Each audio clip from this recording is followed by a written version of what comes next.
میخوام 5 تا شغل بهت معرفی کنم که این 5 تا شغل با سرمایه کمتر از 50 میلیون میتونی راه اندازیش کنی. پس اگه میخوای بدونی حتما تا آخر کلیپ با من همراه باش. خیلی خوش اومدین به برنامه خودتون.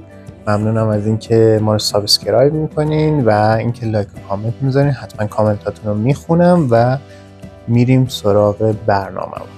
شغل اولی که میخوام بهتون معرفی کنم محصولات خونگیه. محصولات خونگی میتونه انواع کیک‌ها باشه، شیرینی‌ها باشه، میتونه دستسازهای خودتون باشه که انواع زیورآلات و محصولات بافتنی میتونه باشه. شما میتونید با کمتر از 50 میلیون این شغل رو راه بندازید. شغل دوم که میخوام بهت معرفی کنم شغل تدریس خصوصیه. حالا میتونه این تدریس به صورت آنلاین باشه، میتونه به صورت حضوری باشه. خب این بستگی داره که شما چه تخصصی دارین که خیلی از افراد ندارن و مردم بهش نیاز دارن.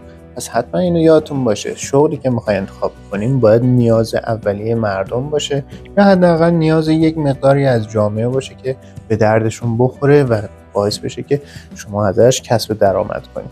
و فقط یک چیز نیاز داره و اونم اینه که شما تو اون تدریس تخصص داشته باشین.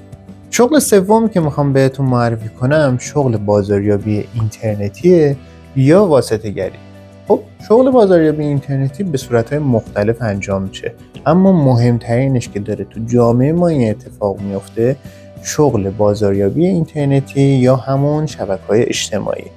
ما توی بحث شبکه‌های اجتماعی قطعاً بیشتر کلیپ درست میکنه، اما اینجا میخوام به صورت کلی‌تر بهتون توضیح بدم اینه که شما توی بخش اینترنتی میتونین فروش‌های خیلی خوبی انجام بدین.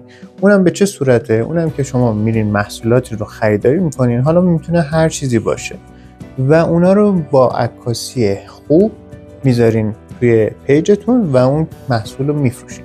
اما یک مسئله دیگه هست، خیلی ها مثلا میگن آقا ما با 50 میلیون تومان نمیتونیم مثلا محصول خاصی رو توی پیجمون قرار بدیم. مشکلی نداره، شما میتونیم با واسطه گری با فروشگاه‌های مختلف باشون قرارداد ببندیم و بر اساس فروشی که برای اونا انجام میدین میتونین درصد سود بگیرین و این خیلی به نفع شماست.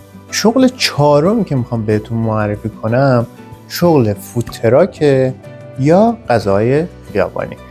فودتراک یا غذای خیابونی یکی از معروف ترین شغلای توی دنیاست. چرا؟ چون میتونین شما با هزینه‌های خیلی مناسب میتونین اونو ایجادش کنین و اینکه میتونین توی نمایشگاه‌های بین‌المللی یا نمایشگاه محصولات محلی میتونین اون کار رو انجام بدین.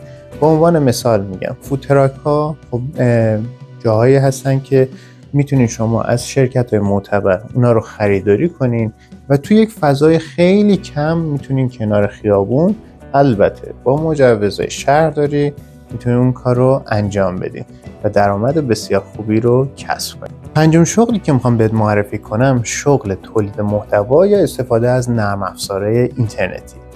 خب تولید محتوا میتونه به این صورت باشه که شما میتونین یک سری کلیپ ها رو بگیرین و توی فضاهای مختلف شبکه‌های اجتماعی قرار بدین، مثل یوتیوب یا مثلا نرم افزارهای دیگه. خب شما میتونین از همین قضیه درآمد کسب کنین و اگه محتواتون محتوای ارزشمندی باشه و یا مثلا محتوای فانی باشه قطعا توی نرم افزار مختلف بیشتر دیده میشه و اگه خلاقیتی هم داخلش داشته باشه قطعا جهانی میشه و شما رو به درآمدهای خیلی زیادی میرسونه.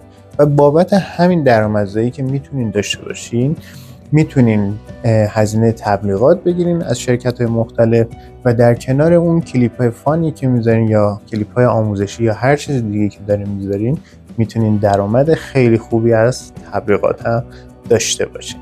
یا اینکه مثلا نرم افزارهای مثل برنامه‌نویسی یا چیزهای دیگه مثل تدوین رو شما یاد میگیرین و میتونین اونو به عنوان آموزش توی فضای مجازی قرار بدین.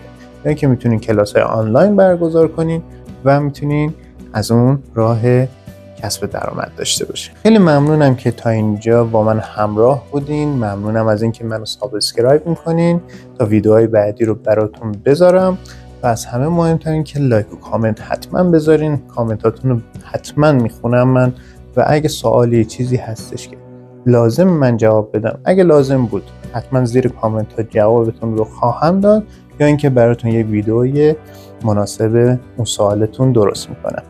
خب ممنونم. بدرود.